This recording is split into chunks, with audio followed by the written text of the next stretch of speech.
In this episode, I had a discussion with a client about to suit or not to suit. That's the question.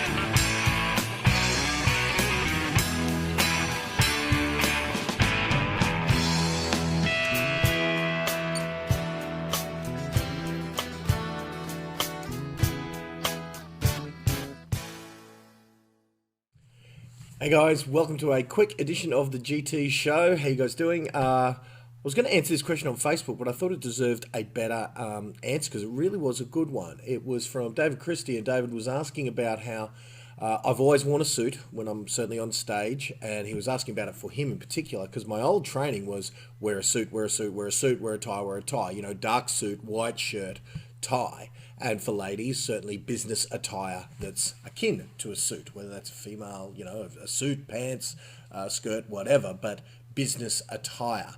And really what David's question was, does that not flag us? Does that not telegraph us to the consumers as that thing we don't want, that untrusted suit-wearing real estate agent? So, may I tell you, I gotta say that it's probably do whatever you feel most comfortable in, and that allows you to be in the best space to connect with the people. Because here's the reasons to wear a suit. Those reasons haven't changed. If I turned up at my events, and frankly, if you turn up at your open houses wearing a polo shirt, wearing shorts or whatever, that's the far extreme of the non-suit wearing, then you've got to do more to entrust with them the credibility that you can do the job. You know, imagine if you turn up to your cancer surgeon's office for whatever reason, and you know, well, any specialist, and they're not dressed in the attire that you expect. So if you turn up to the specialist medical practitioner, and they're wearing shorts and a Hawaiian t-shirt,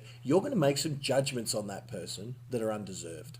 You know, so I've always said, give yourself the best chance. Dress in whatever attire the person that they would go to for true advice would be wearing. So the unfortunate thing is that, yes, the thing that a real estate agent wears, a suit, is the thing that professional advice givers wear.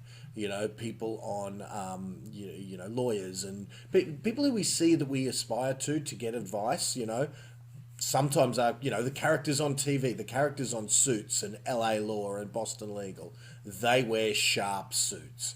So I'm still leaning towards, David, the advice I'm giving you is to still wear as sharp a suit as you can afford.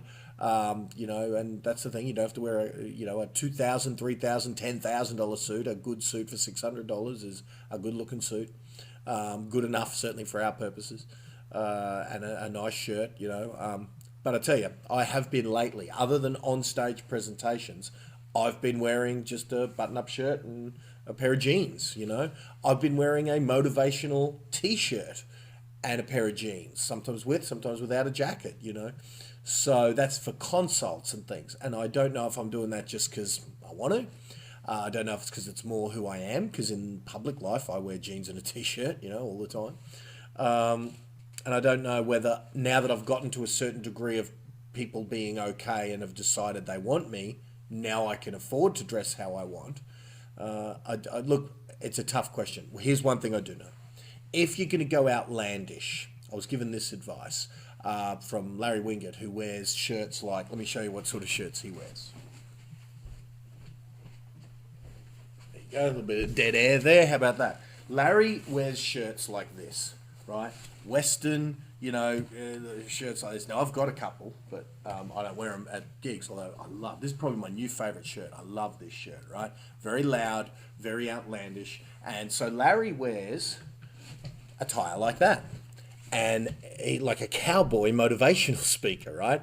And Larry was saying that if you're going to wear, just attire-wise, something completely different, if you're going to be a surfer dude, have long hair and come out in a singlet and a pair of thongs, and be a professional educator, or be a professional, and the same thing is true for a real estate agent. If you're going to wear a singlet and a pair of thongs, or if you're going to wear a uniform other than what that audience expects. So for me, that's, you know, you guys, and for you, that's your buyers and sellers, then you need to be more skilled than your appropriately dressed counterpart. So if ever I wanted to be a professional speaker that wears what I want, which would be a Bon Jovi t-shirt or a, Huey Lewis in the News t-shirt, a pair of jeans, and and that's it. If I wanted to wear that to be my, in my professional speaking and at my events and things, I would have to be twice as good a trainer, twice as good a marketer than my suit wearing counterparts. And that's that's debatable. I'm sure that's debatable in many people's eyes whether I am or am not. Hence I still wear a suit. So similarly for you, you're going to have to be twice the marketer, twice the skill, twice the market expert, and get twice the results.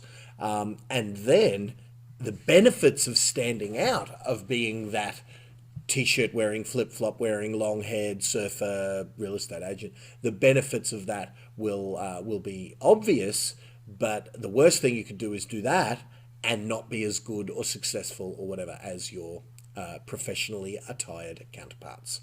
So a long answer of saying, I don't know, do whatever you want, because I used to say with 100% certainty, wear a suit, white shirt, coloured tie, no patterns on the tie, just a solid colour, probably a pink, yellow, white, blue or red tie would be my my advice for the ties. White on white's hard to pull off in a less than formal setting, so really you're left with pink, red, blue or yellow.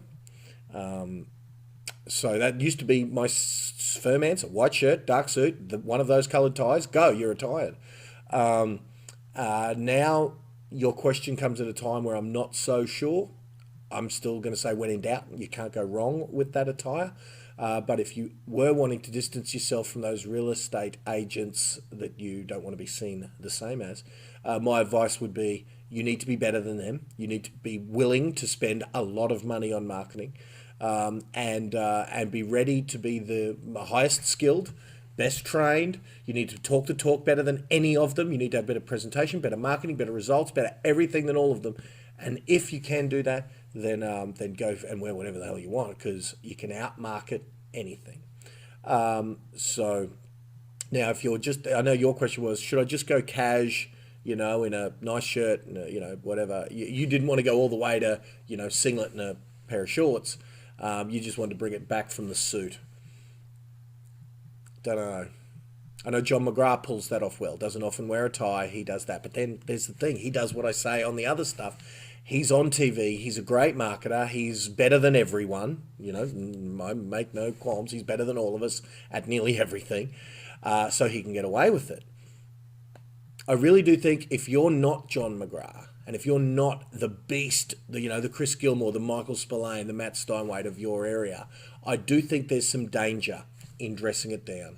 My advice for someone anywhere towards the beginnings of their career, you buy the most expensive suit you can. And don't buy $300, $400 suits, buy one $1,500 suit with two pairs of pants or something. Get the most expensive suit you can afford. Get nice, get 3 or 4 nice shirts, and dress like $1 million. You can bring it down later.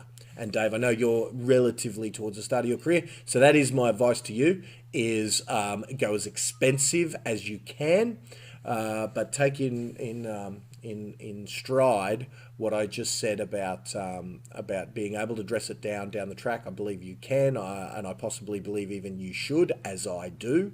But at the start, mate, it's hard to go wrong with dressing as appropriately as you can. Certainly for your business applications, meaning listing presentations, open homes. When you're on show, mate, my advice is to you, at your stage of your career, dress it to the hilt. There you go. Another episode of the GT Show. Very quick answer, and I needed, I think, to do that, because imagine trying to type all that answer into a Facebook post. Thanks, Dave. Appreciate the question, my man. Talk soon. See you guys.